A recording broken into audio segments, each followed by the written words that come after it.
Acts chapter 14. And it came to pass in Iconium that they went both together into the synagogue of the Jews, and so spake, that a great multitude, both of the Jews and also of the Greeks, believed. But the unbelieving Jews stirred up the Gentiles, and made their minds evil affected against the brethren.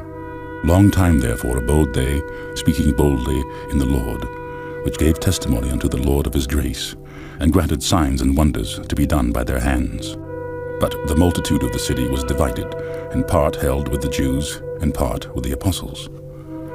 And when there was an assault made both of the Gentiles and also of the Jews with their rulers, to use them despitefully and to stone them, they were aware of it, and fled into Lystra and Derbe, cities of Lycaonia, and unto the region that lieth round about.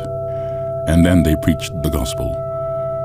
And there sat a certain man of Lystra, impotent in his feet, being a cripple from his mother's womb, who never had walked.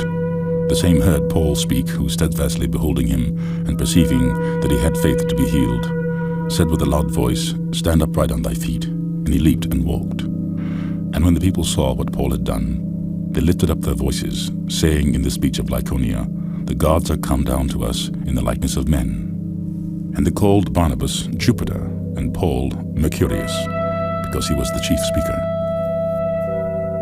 Then the priest of Jupiter, which was before their city, brought oxen and garlands unto the gates, and would have done sacrifice with the people. Which when the apostles Barnabas and Paul heard of, they rent their clothes, and ran in among the people, crying out and saying, Sirs, why do ye these things?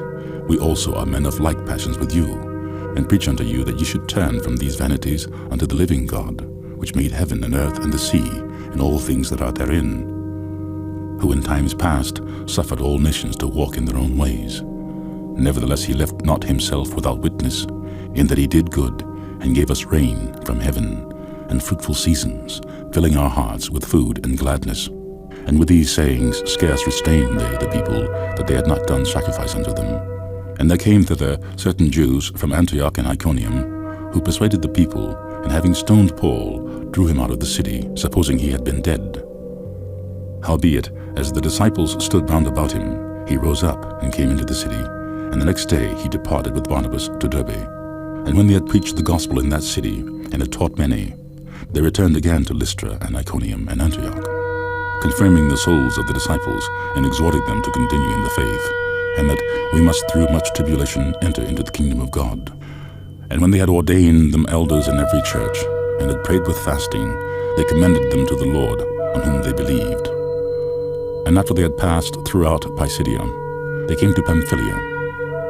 And when they had preached the word in Perga, they went down into Attalia, and thence sailed to Antioch, from whence they had been recommended to the grace of God for the work which they fulfilled. And when they were come and had gathered the church together, they rehearsed all that God had done with them, and how he had opened the door of faith unto the Gentiles. And there they abode long time with the disciples.